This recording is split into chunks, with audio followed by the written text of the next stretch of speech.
ಎದುರು ಬದುರು ಇಟ್ಟಾಗ ಒಂದು ವಸ್ತುವಿನ ಪ್ರತಿಬಿಂಬವು ಒಂದರ ಮೇಲೆ ಒಂದು ಬಿದ್ದು ಬಹು ಪ್ರತಿಬಿಂಬವಾಗುತ್ತದೆ.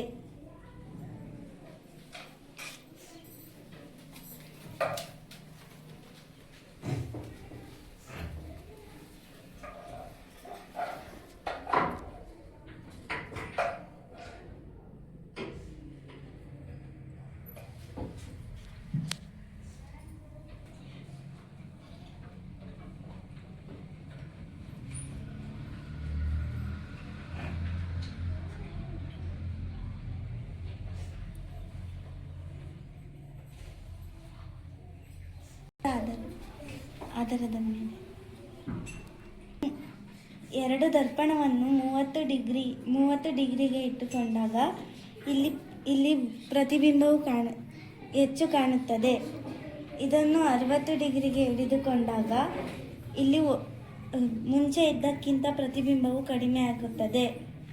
ಇದನ್ನು 90 ಡಿಗ್ರಿಗೆ ಹಿಡಿದುಕೊಂಡಾಗ 60 ಡಿಗ್ರಿಗಿಂತ ಕಡಿಮೆ ಪ್ರತಿಬಿಂಬವು ಕಾಣುತ್ತದೆ.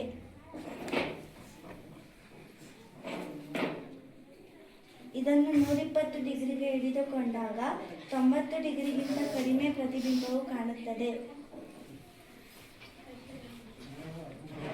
ಇದನ್ನು 150 ಡಿಗ್ರಿಗೆ ಹಿಡಿದುಕೊಂಡಾಗ 120 ಡಿಗ್ರಿಗಿಂತ ಕಡಿಮೆ ಪ್ರತಿಬಿಂಬಗಳು ಕಾಣುತ್ತವೆ.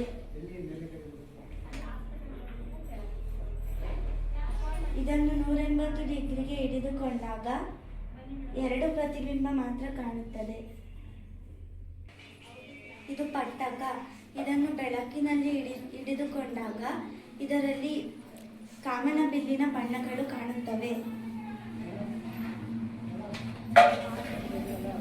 ಇದು ನೀರಿನೊಳಗೆ ಪೆನ್ಸಿಲ್ ಅನ್ನು ಇಟ್ಟಾಗ ಬೆಳಕು ಒಂದು ಮಾಧ್ಯಮದಿಂದ ಮತ್ತೊಂದು ಮಾಧ್ಯಮಕ್ಕೆ ಬರುವಾಗ ಅದು ಬಾಗುತ್ತದೆ. ಆದ್ದರಿಂದ ಇಲ್ಲಿ ಪೆನ್ಸಿಲ್ ಬಾಗಿಕೊಂಡಂತೆ ಕಾಣುತ್ತಿದೆ. ಇದು ಭೂತ ಕನ್ನಡಿ. ಇದನ್ನು ವಸ್ತುವಿನ ದೊಡ್ಡದಾದ ಗಾತ್ರವನ್ನು ನೋಡಬಹುದು.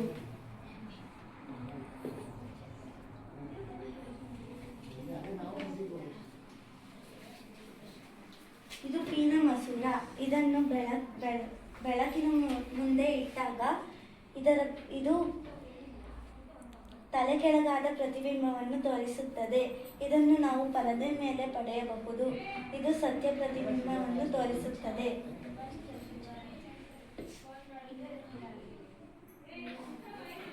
ಇದು ನಿಮ್ನ ಮಸೂರ. ಇದನ್ನು ಬೆಳಕಿನ ಮುಂದೆ ಇಟ್ಟಾಗ ನಮಗೆ ಕಾಣುವುದಿಲ್ಲ.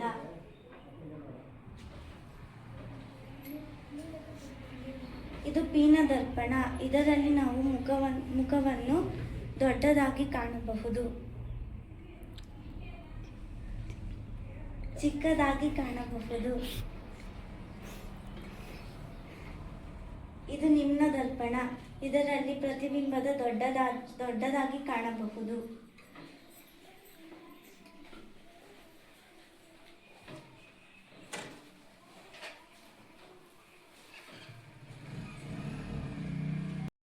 ಇದು ರಾಮಾನುಜನ್ ಪಾರ್ಕ್.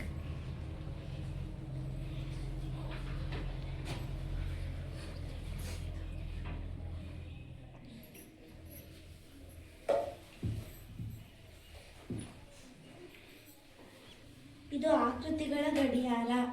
ಇದು ಆಕೃತಿಗಳು. ಇದು ಏರಿಕೆ, ಇದು ಇಳಿಕೆ. ಇದು ಕಿಲೋಮೀಟರ್, ಇದು ಲೀಟರ್.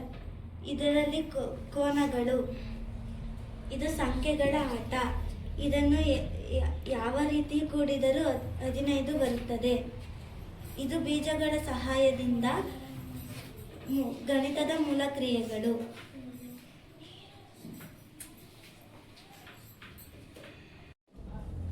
ಇದು ನಿಂಬೆ ರಸ. ನಿಂಬೆ ರಸಕ್ಕೆ ನೀಲಿ ಲಿಟ್ಮಸ್ ಪೇಪರ್ ಅನ್ನು ಎದ್ದಿದಾಗ ಕೆಂಪಾಗುತ್ತದೆ. ನಿಂಬೆ ರಸವು ಆಮ್ಲವು ಎಂದು ತಿಳಿಯಬಹುದು. ನೀಲಿ ಲಿಟ್ಮಸ್ ಪೇಪರ್ ಅನ್ನು ದಾಸವಾಳದ ರಸಕ್ಕೆ ಎದ್ದಿದಾಗ ಇದು ಅಡುಗೆ ಸೋಡಾ. ನೀಲಿ ಲಿಟ್ಮಸ್ ಪೇಪರ್ ಅನ್ನು ಅಡುಗೆ ಸೋಡಕ್ಕೆ ಎದ್ದಿದಾಗ ಯಾವುದೇ ಬಣ್ಣವು ಬದಲಾಗುವುದಿಲ್ಲ. ನೀಲಿ ಲಿಟ್ಮಸ್ ಪೇಪರ್ ಹಾಗೆ ಇದೆ ಎಂದರೆ ಪ್ರತ್ಯಾಮ್ಲ ಎಂದು ತಿಳಿಯಬಹುದು.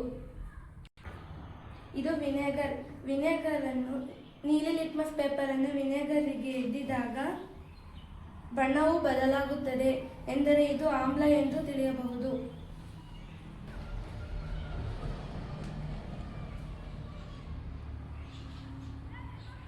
ಇದು ಸೋಪಿನ ನೀರು. ಸೋಪಿನ ನೀರಿಗೆ ನೀಲಿ ಲಿಟ್ಮಸ್ ಪೇಪರನ್ನು ಎದ್ದಿದಾಗ ಯಾವುದೇ ಬಣ್ಣವು ಬದಲಾಗುವುದಿಲ್ಲ. ಇದು ಪ್ರತ್ಯಾಮ್ಲ ಎಂದು ತಿಳಿಯಬಹುದು.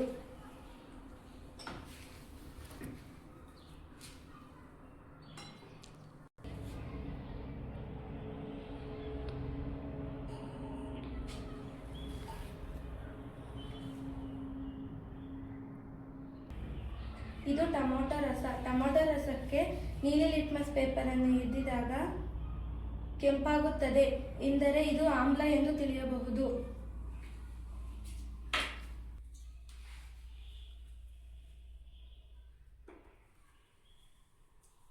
ಇದು ಹುಣಸೆ ರಸ.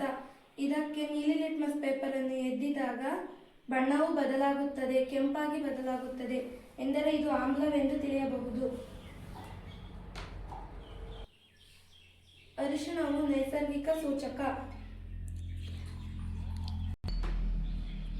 ಅರಿಶಿಣದ ನೀರಿಗೆ ಸೋಪಿನ ನೀರನ್ನು ಹಾಕಿದಾಗ ಕೆಂಪಾಗಿ ಕಾಣುತ್ತದೆ.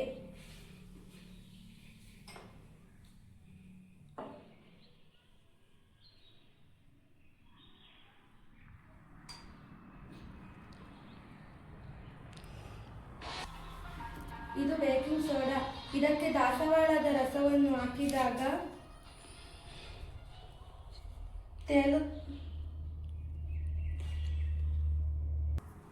ಸೋಡಾದ ನೀರಿಗೆ ದಾಸವಾಳದ ನೀರನ್ನು ಹಾಕಿದಾಗ ಎಳೆ ಹಸಿರು ಬಣ್ಣಕ್ಕೆ ಬದಲಾಗುತ್ತದೆ. ಇದು 3D ಹೋಲೋಗ್ರಾಮ್ನ ಮಾದರಿ. ಇದರಲ್ಲಿ 3D ಚಿತ್ರಗಳನ್ನು ಕಾಣಬಹುದು. ಇದರಲ್ಲಿ ಬೆಳಕಿನ ಅಲೆಗಳನ್ನು ಮೂಡುವಂತೆ ಮಾಡುತ್ತದೆ. ಈ 3D ಹೋಲೋಗ್ರಾಮ್ ಅನ್ನು ಮಿಲಿಟರಿ, ಔಷಧಿ ಮತ್ತು ಮದ್ದುಗಳ ಕ್ಷೇತ್ರಗಳಲ್ಲಿ ಬಳಸುತ್ತಾರೆ. ಹವಾಮಾನ ಮುನ್ಸೂಚನೆಗಳನ್ನು ತಿಳಿಯಲು ಬಳಸುತ್ತಾರೆ. ಉಪ್ಪಿನ ನೀರಿನಲ್ಲಿ ಮೊಟ್ಟೆ ತೇಲುತ್ತದೆ, ಶುದ್ಧವಾದ ನೀರಿನಲ್ಲಿ ಮೊಟ್ಟೆ ಮುಳುಗುತ್ತದೆ.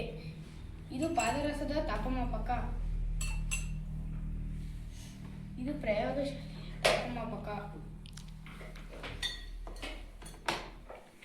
ಇದು ವೈದ್ಯಕೀಯ ತಾಪಮಾಪಕ. ತಾಪಮಾಪಕವನ್ನು ಜ್ವರ ಬಂದಾಗ ಉಷ್ಣ ತಿಳಿಯಲು ಬಳಸುತ್ತಾರೆ. ಚಲನೆ ಒಂದು ವಸ್ತು ಅಥವಾ ವ್ಯಕ್ತಿ ಒಂದು ಸ್ಥಳದಿಂದ ಮತ್ತೊಂದು ಸ್ಥಳಕ್ಕೆ ಕಾಲದೊಂದಿಗೆ ಸೇರುವುದನ್ನು ಚಲನೆ ಎನ್ನುವರು. ಚಲನೆಯಲ್ಲಿ 3 ವಿಧ: ನೇರ ಚಲನೆ, ವೃತ್ತೀಯ ಚಲನೆ, ಆವರ್ತಕ ಚಲನೆ.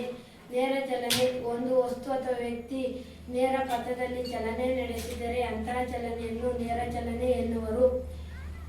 ವೃತ್ತೀಯ ಚಲನೆ ಒಂದು ವಸ್ತು ಅಥವಾ ವ್ಯಕ್ತಿ ವೃತ್ತಾಕಾರದಲ್ಲಿ ಚಲನೆ ನಡೆಸಿದರೆ ಅಂತಹ ಚಲನೆಯನ್ನು ವೃತ್ತೀಯ ಚಲನೆ ಎನ್ನುವರು. ಆವರ್ತಕ ಚಲನೆ ಒಂದು ವಸ್ತು ಅಥವಾ ವ್ಯಕ್ತಿ ಚಲನೆಯನ್ನು ಪುನರಾವರ್ತನೆಗೊಂಡರೆ ಅದನ್ನು ಆವರ್ತಕ ಚಲನೆ ಎನ್ನುವರು. ನೇರ ಚಲನೆ, ವೃತ್ತೀಯ ಚಲನೆ, ಆವರ್ತಕ ಚಲನೆ. ವೃತ್ತೀಯ ಚಲನೆ, ಆವರ್ತಕ ಚಲನೆ. ನೇರ ಚಲನೆ, ಆವರ್ತಕ ಚಲನೆ. ವೃತ್ತೀಯ ಚಲನೆ,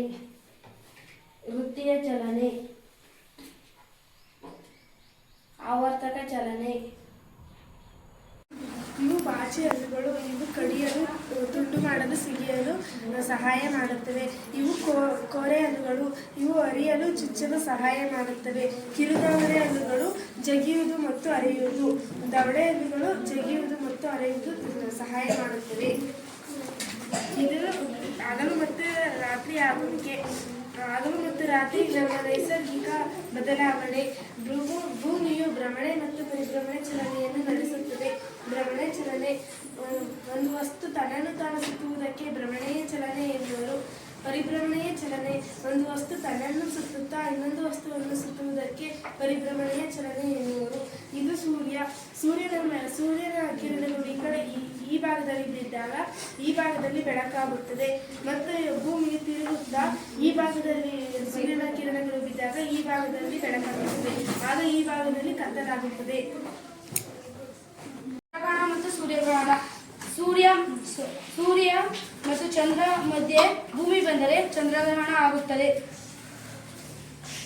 ಸೂರ್ಯ ಮತ್ತು ಭೂಮಿಯ ಮಧ್ಯೆ ಚಂದ್ರ ಬಂದರೆ ಸೂರ್ಯಗ್ರಹಣ ಆಗುತ್ತದೆ. ಇದು ಜಲಚಕ್ರ. ಭೂಮಿಯ ಮೇಲಿರುವ ಕೆರೆ, ಕಟ್ಟೆ, ಬಾವಿ, ನದಿ, ಸಮುದ್ರಗಳಲ್ಲಿ ಶೇಖರಣೆಯಾದ ನೀರು ಸೂರ್ಯನ ಶಾಖದಿಂದ ಆವಿಯಾಗಿ ಮೇಲೆ ಮೋಡಗಳಾಗುತ್ತವೆ. ಮತ್ತೆ ಅದೇ ನೀರು ಮಳೆಯ ರೂಪದಲ್ಲಿ ಧರೆಗೆ ಬೀಳುತ್ತದೆ. ಈ ಪ್ರಕ್ರಿಯೆಯು ನಿರಂತರವಾಗಿ ನಡೆಯುತ್ತದೆ. ಆದ್ದರಿಂದ ಇದನ್ನು ಜಲಚಕ್ರ ಎನ್ನುವರು. ಆವಿಯಾಗುವಿಕೆ. ದ್ರವ ರೂಪದ ನೀರು ಅನಿಲ ರೂಪದಿಂದ ಆರಿ ಹೋಗುವುದನ್ನು ಆವಿಯಾಗುವಿಕೆ ಎನ್ನುವರು. ಘನೀಕರಣ.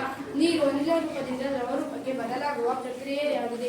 ಬಾಷ್ಪೀಕರಣ. ಸಸ್ಯಗಳು ಬೇಡವಾದ ನೀರನ್ನು ವಾತಾವರಣಕ್ಕೆ ಬಿಡುವ ಪ್ರಕ್ರಿಯೆಯಾಗಿದೆ.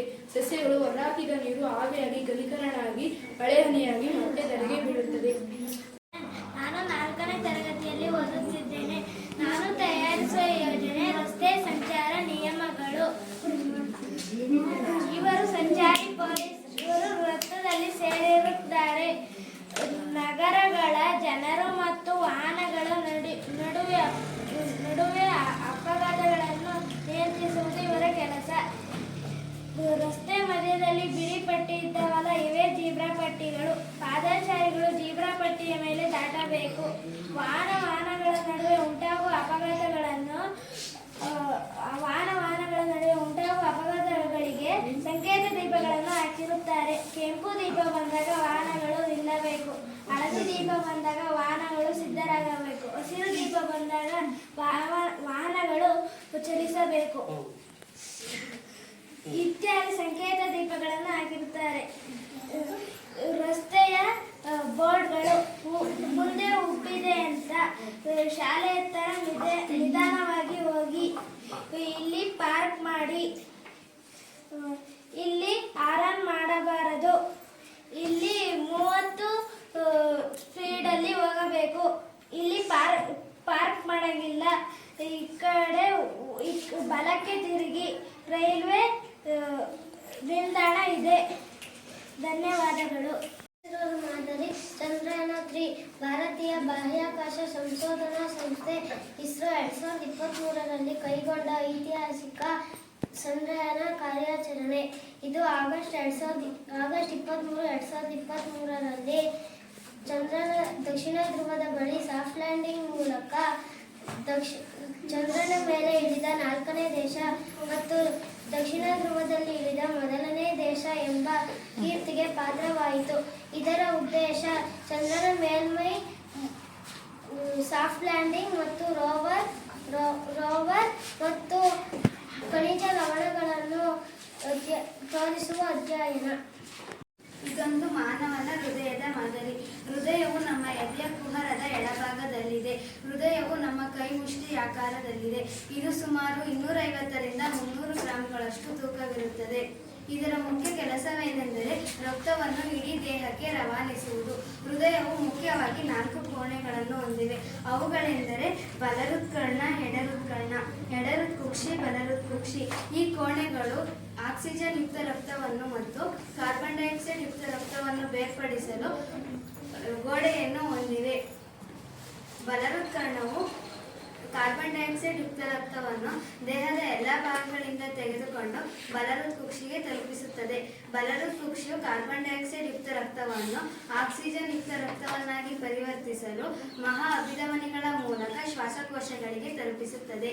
ಎಡಹೃತ್ಕರ್ಣವು ಆಕ್ಸಿಜನ್ ಯುಕ್ತ ರಕ್ತವನ್ನು ಶ್ವಾಸಕೋಶಗಳಿಂದ ಪಡೆದು ಪಲ್ಮನರಿ ಅಪಧಮನಿಗಳ ಮೂಲಕ ಎಡಹೃತ್ಕುಕ್ಷಿಗೆ ತಲುಪಿಸುತ್ತದೆ. ಎಡಹೃತ್ಕುಕ್ಷಿಯು ಆಕ್ಸಿಜನ್ ಯುಕ್ತ ರಕ್ತವನ್ನು ದೇಹದ ಎಲ್ಲ ಭಾಗಗಳಿಗೆ ತಲುಪಿಸುತ್ತದೆ. ನನ್ನ ಹೆಸರು ತನುಷ್. ನಾನು 5ನೇ ತರಗತಿಯಲ್ಲಿ ಓದುತ್ತಿದ್ದೇನೆ. ನಾನು ಮಾಡಿರುವ ಮಾದರಿ ಹೆಸರು ಸೂರ್ಯವ್ಯೂಹ. ಇದು ಬುಧ. ಇದು ಸೂರ್ಯನಿಗೆ ಅತ್ಯಂತ ಹತ್ತಿರದಲ್ಲಿರುವ ಗ್ರಹ. ಅದರಲ್ಲಿ ನೀರು ಇಲ್ಲ. ಅದು ಬಹಳ ಬಿಸಿಯಾಗಿರುವುದು. ಶಿಲಾ ಮೇಲ್ಮೈ ಕಂದಕಗಳನ್ನು ಮತ್ತು ಪರ್ವತಗಳಿಂದ ತುಂಬಿದೆ. ಈ ಎಲ್ಲ ಗ್ರಹಗಳಿಗಿಂತ ಕಡಿಮೆ ಅವಧಿಯಲ್ಲಿ ಸೂರ್ಯನನ್ನು ಸುತ್ತುತ್ತದೆ.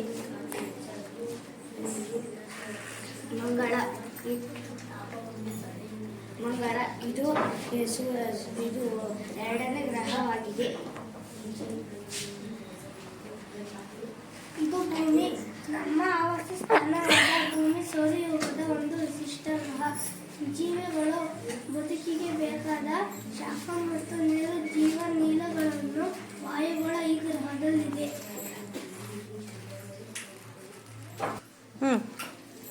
ಇದು ಸೂರ್ಯನಿಗೆ 6ನೇ ಗ್ರಹವಾಗಿದೆ. ಶನಿ ಇದು 7ನೇ ಗ್ರಹ ಆಗಿದೆ. ನೆಪ್ಚೂನ್ ಇದು 8ನೇ ಗ್ರಹ. ಮೂತ್ರಜನಕಾಂಗ ಇದು ರಕ್ತದಲ್ಲಿನ ತ್ಯಾಜ್ಯ ಪದಾರ್ಥಗಳನ್ನು ತೆಗೆದು ಶುದ್ಧ ಮಾಡುತ್ತದೆ ಮತ್ತು ಶುದ್ಧ ರಕ್ತವನ್ನು ಪುನಃ ದೇಹಕ್ಕೆ ರವಾನಿಸುತ್ತದೆ. ಮೂತ್ರನಾಳ ಇದು ಕೊಳವೆಯಂತಿದ್ದು ಮೂತ್ರವನ್ನು ಮೂತ್ರಜನಕಾಂಗದಿಂದ ಮೂತ್ರಕೋಶಕ್ಕೆ ಸಾಗಿಸುತ್ತದೆ. ಮೂತ್ರಕೋಶ ಮೂತ್ರವನ್ನು ಸಂಗ್ರಹಣೆ ಮಾಡುತ್ತದೆ. ಯುರಿತ್ರ ಮೂತ್ರವನ್ನು ಹೊರಹಾಕುವ ಸ್ನಾಯುವಿನ ಕೊಳವೆಯಂತಿದ್ದು ಮೂತ್ರವನ್ನು ಮೂತ್ರದ್ವಾರದ ಸಾಮಾನ್ಯ ಮನುಷ್ಯರಲ್ಲಿ ಒಂದು ದಿನಕ್ಕೆ 1 ರಿಂದ 1.8 ಲೀಟರ್ ಮೂತ್ರವನ್ನು ವಿಸರ್ಜಿಸುತ್ತಾನೆ. ಮೂತ್ರದಲ್ಲಿ 95% ನೀರು, 2.5% ಯೂರಿಯಾ, 2.5% ಇತರೆ ತ್ಯಾಜ್ಯ ಪದಾರ್ಥಗಳು. ಮನುಷ್ಯ ಬೆವರುವುದರಿಂದಲೂ ತ್ಯಾಜ್ಯವನ್ನು ಹೊರಹಾಕುವನು ಮತ್ತು ಇದರಿಂದ ದೇಹ ತಂಪಾಗಿರುತ್ತದೆ. ನನ್ನ ಹೆಸರು ಯೋಗೇಶ್ವರಿ. ನಾನು 7ನೇ ತರಗತಿಯಲ್ಲಿ ಓದುತ್ತಿದ್ದೇನೆ. ನಾನು ತಯಾರಿಸಿರುವ ಮಾದರಿ ಮಾನವನ ಜೀರ್ಣಾಂಗ ವ್ಯೂಹ. ಬಾಯಿಯಲ್ಲಿ ಲಾಲಾರಸ ಬಿಡುಗಡೆಯಾಗುತ್ತದೆ. ನಾವು ಆಹಾರವನ್ನು ಸೇವಿಸಿದಾಗ ನಮ್ಮ ಬಾಯಿಯಲ್ಲಿರುವ ಹಲ್ಲುಗಳು ಆಹಾರವನ್ನು ಕತ್ತರಿಸಲು ಜಗಿಯಲು ಸಹಾಯ ಮಾಡುತ್ತದೆ. ಅನ್ನನಾಳ ನಾವು ಆಹಾರವನ್ನು ಸೇವಿಸಿದಾಗ ಜಗಿದ ಆಹಾರವನ್ನು ಜಠರಕ್ಕೆ ತಲುಪಿಸುತ್ತದೆ. ಜಠರವು HCl ಹೈಡ್ರೋಕ್ಲೋರಿಕ್ ಆಮ್ಲವನ್ನು ಬಿಡುಗಡೆ ಮಾಡುತ್ತದೆ. ಯಕೃತ್ ಪಿತ್ತರಸವನ್ನು ಬಿಡುಗಡೆ ಮಾಡುತ್ತದೆ. ಮೇದೋಜೀರಕಾಂಗವು ಮೇದೋಜೀರಕ ರಸವನ್ನು ಬಿಡುಗಡೆ ಮಾಡುತ್ತದೆ. ದೊಡ್ಡ ಕರಳು ಸಣ್ಣ ಕರುಳಿಗಿಂತ ಅಗಲವಾಗಿರುತ್ತದೆ. ಸಣ್ಣ ಕರಳು ವಿಲ್ಲೆಯನ್ನು ಬಿಡುಗಡೆ ಮಾಡುತ್ತದೆ. ದೊಡ್ಡ ಕರಳಿನಿಂದ ಜೀರ್ಣವಾಗಿ ಬಂದ ಆಹಾರವು ಮೂತ್ರದ್ವಾರದ ಮೂಲಕ ಹೊರಹೋಗುತ್ತದೆ. ಇದು ಮಾನವನ ಶ್ವಾಸಕಾಂಗ ವ್ಯೂಹದ ಮಾದರಿ. ಮೂಗಿನ ದ್ವಾರ, ಬಾಹ್ಯ ಕುಹರ, ಶ್ವಾಸನಾಳ, ಶ್ವಾಸಕೋಶ, ಪಕ್ಕೆಲುಬುಗಳು, ಹೊಟ್ಟೆ, ಶ್ವಾಸನಳಿಕೆಗಳು. ನಾವು ಮೂಗಿನ ಮೂಲಕ ಕೆಲವೊಮ್ಮೆ ಬಾಯಿಯ ಮೂಲಕ ಆಕ್ಸಿಜನ್ ಅನ್ನು ಒಳ ತೆಗೆದುಕೊಳ್ಳುತ್ತೇವೆ. ತೆಗೆದುಕೊಂಡ ಗಾಳಿಯನ್ನು ಶ್ವಾಸನಾಳಗಳ ಮೂಲಕ ಶ್ವಾಸಕೋಶಕ್ಕೆ ತಲುಪುತ್ತದೆ. ನನ್ನ ಹೆಸರು ಪ್ರತೀಕ್ಷಾ. ನಾನು 1ನೇ ತರಗತಿಯಲ್ಲಿ ಓದುತ್ತಿದ್ದೇನೆ. ನಾನು ಮಾಡಿರುವುದು ಜ್ವಾಲಾಮುಖಿ. ಇದು ಭೂಮಿಯಿಂದ ಲಾಲಾರಸವಾಗಿ ಉಕ್ಕಿ ಬರುತ್ತದೆ. ತನ್ಮಯದೇವಿ. ನಾನು 2ನೇ ತರಗತಿಯಲ್ಲಿ ಓದುತ್ತಿದ್ದೇನೆ. ನಾನು ಹೇಳುತ್ತಿರುವುದು ಸಸ್ಯದ ಬಗ್ಗೆ. ಇದು ಹೂವು, ಇದು ಎಲೆ, ಇದು ಕಾಂಡ, ಇದು ಬೇರು. ಇದು ಹೂವು, ಇದು ಎಲೆ, ಇದು ಕಾಂಡ, ಇದು ಬೇರು. ಕಾಡು ಪ್ರಾಣಿಗಳಲ್ಲಿ ವಾಸವಾಗುತ್ತವು. ಈ ಮರ ಗಿಡ ಎಲ್ಲ ಕಾಡಿನಲ್ಲಿರುತ್ತವೆ. ಸೊಳ್ಳೆಯ ಜೀವನ ಚಕ್ರ. ಮೊದಲನೇ ಹಂತದಲ್ಲಿ ಮೊಟ್ಟೆ, 2ನೇ ಹಂತದಲ್ಲಿ ಲಾರ್ವಾ, 3ನೇ ಹಂತದಲ್ಲಿ ಪ್ಯೂಪ, 4ನೇ ಹಂತದಲ್ಲಿ ಪ್ರೌಢ ಸೊಳ್ಳೆ. ಹೆಣ್ಣು ಸೊಳ್ಳೆಯು ನೀರಿನ ಮೇಲೆ ಅಥವಾ ನೀರಿನ ಹತ್ತಿರ ಮೊಟ್ಟೆ ಇಡುತ್ತದೆ. ವಯಸ್ಕ ಹೆಣ್ಣು ಸೊಳ್ಳೆ ಬಿಟ್ಟು ಇನ್ನು ಉಳಿದ 3 ಹಂತಗಳು ನೀರಿನಲ್ಲೇ ನಡೆಯುತ್ತವೆ. ಮನೆ ಮೇಲೆ ಅಕ್ಕಪಕ್ಕ ಸುತ್ತಮುತ್ತ ಬೀಳುವ ನೀರನ್ನು ಒಂದು ಪೈಪ್ನ ಮೂಲಕ ಶೇಖರಿಸಿ ಶುದ್ಧ ಮಾಡಿ ಮಳೆ ನೀರನ್ನು ಸಂಗ್ರಹಿಸಿ ನೀವು ಬಳಸಬಹುದು. ಮಳೆ ನೀರನ್ನು ಶೇಖರಿಸಿ ಅಂತರ್ಜಲ ಮಟ್ಟ ಉಳಿಸಿ. ವರ್ಗ ಸಂಖ್ಯೆ. ಒಂದು ಸಂಖ್ಯೆಯನ್ನು 2 ಬಾರಿ ಗುಣಿಸಿದಾಗ ಬರುವ ಸಂಖ್ಯೆಯನ್ನು ವರ್ಗ ಸಂಖ್ಯೆ ಎನ್ನುವರು. ಘನ ಸಂಖ್ಯೆ. ಒಂದು ಸಂಖ್ಯೆಯನ್ನು 3 ಬಾರಿ ಗುಣಿಸಿದಾಗ ಬರುವ ಸಂಖ್ಯೆಯನ್ನು ಘನ ಸಂಖ್ಯೆ ಎನ್ನುವರು. ಒಂದನ್ನು 2 ಬಾರಿ ಗುಣಿಸಿದಾಗ 1 ಬರುತ್ತದೆ. ಒಂದನ್ನು 3 ಬಾರಿ ಗುಣಿಸಿದಾಗ 1 ಬರುತ್ತದೆ.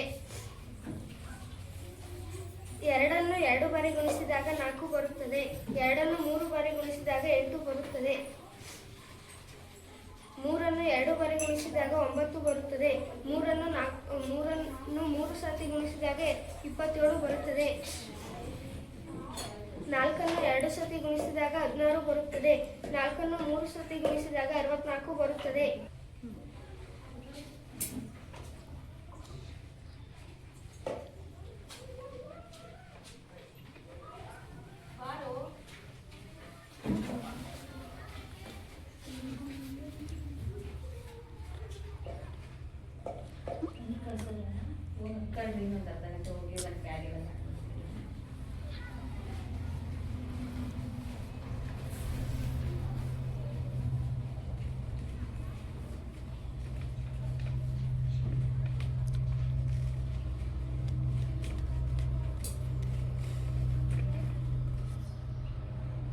ಹವಾಮಾನದ ಬದಲಾವಣೆಯಿಂದ ಕಾಲಗಳು ಉಂಟಾಗುತ್ತದೆ. 3 ಕಾಲಗಳನ್ನು ಸಾಮಾನ್ಯವಾಗಿ ಗುರುತಿಸಬಹುದು. ಅವುಗಳೆಂದರೆ ಬೇಸಿಗೆ ಕಾಲ, ಮಳೆಗಾಲ, ಚಳಿಗಾಲ, ವಸಂತ ಕಾಲ. ಬೇಸಿಗೆ ಕಾಲ ಬಿಸಿಲು ಹೆಚ್ಚಾಗಿರುವ ಕಾಲ. ಬೇಸಿಗೆ ಕಾಲದಲ್ಲಿ ಬಿಸಿಲು ಹೆಚ್ಚಾಗಿರುತ್ತದೆ, ಸೂರ್ಯನ ಕಿರಣ ಪ್ರಖರವಾಗಿರುತ್ತದೆ. ಮಳೆಗಾಲ ಮಳೆ ಹೆಚ್ಚು ಬರುತ್ತದೆ. ಮಳೆಗಾಲದಲ್ಲಿ ಆಗಸದಲ್ಲಿ ಗುಡುಗು ಮತ್ತು ಮಿಂಚಿನ ಶಬ್ದ ಕೇಳುತ್ತದೆ. ಕೆಲವೊಮ್ಮೆ ಕಾಮನಬಿಲ್ಲು ಮೂಡುತ್ತದೆ. ಚಳಿಗಾಲ ಚಳಿ ಹೆಚ್ಚಾಗಿರುವ ಕಾಲವೇ ಚಳಿಗಾಲ. ಚಳಿಗಾಲದಲ್ಲಿ ಎಲೆಗಳೆಲ್ಲ ಉದುರುತ್ತವೆ. ವಸಂತ ಕಾಲದಲ್ಲಿ ಎಲೆಗಳೆಲ್ಲ ಚಿಗುರುತ್ತವೆ.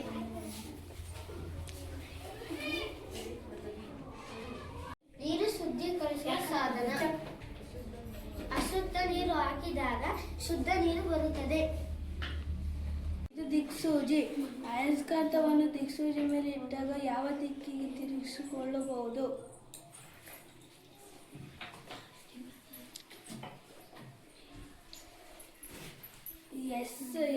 ಎಸ್ಸನ್ನು ಇಟ್ಟಾಗ ಅಂಟಿಕೊಳ್ಳುವುದಿಲ್ಲ, ಎಸ್ಸನ್ನು ಇಟ್ಟಾಗ ಅಂಟಿಕೊಳ್ಳುತ್ತದೆ.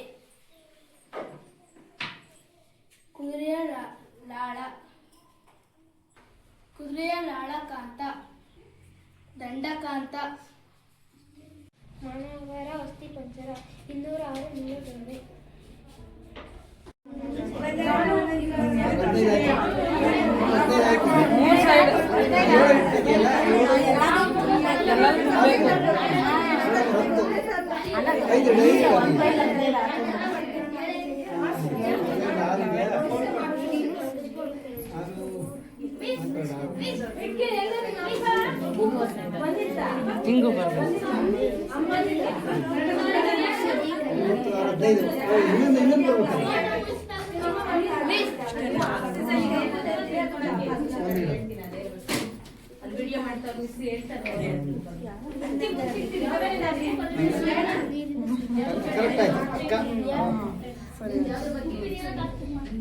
ಆಕ್ಚುಲಿ ಒಂದಾದ್ರೂ ರಾಂಗ್ ಇರುತ್ತೆ ನೋಡಿ. ಹಿಂಗಿಲ್ಲ. ಫಸ್ಟ್ ಒನ್ ಮೇಲ್ಗಡೆ ರೋ ರಾಂಗ್ ಇದೆ ನೋಡಿ. 7, 8, 9 ಜಾಸ್ತಿ ಬರುತ್ತೆ.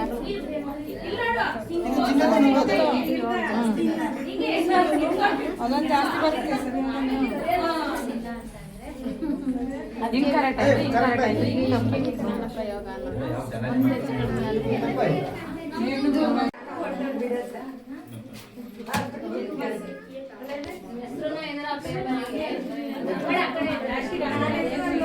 ಬೇರಿನಿಂದ ನೀರು ಮತ್ತು ಖನಿಜ ಲವಣಗಳನ್ನು ಹೀರಿಕೊಂಡು ಸಸ್ಯದ ಇತರೆ ಭಾಗಗಳಿಗೆ ಸಾಗಿಸುತ್ತದೆ.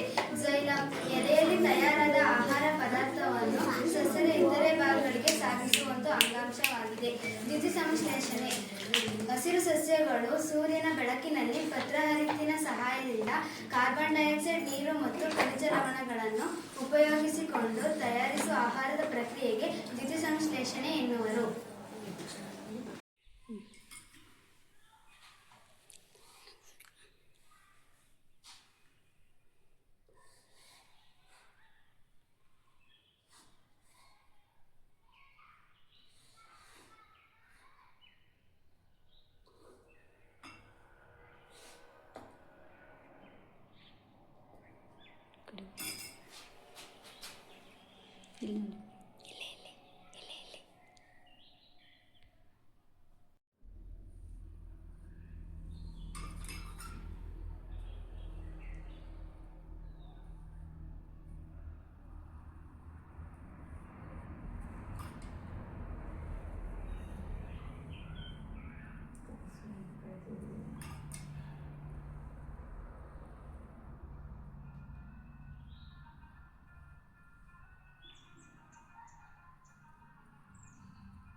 ವಾತಾವರಣ ಗಾಳಿ ಇರೋದ್ರಿಂದ ದೀಪ ಉರಿಯುತ್ತಿರುತ್ತದೆ. ಆಕ್ಸಿಜನ್ ಇರುವುದರಿಂದ ದೀಪ ಆರಿ ಹೋಗುತ್ತದೆ. ದೀಪ ಆರಿ ಹೋದಾಗ ನೀರು ಮೇಲೆ ಬರುತ್ತದೆ.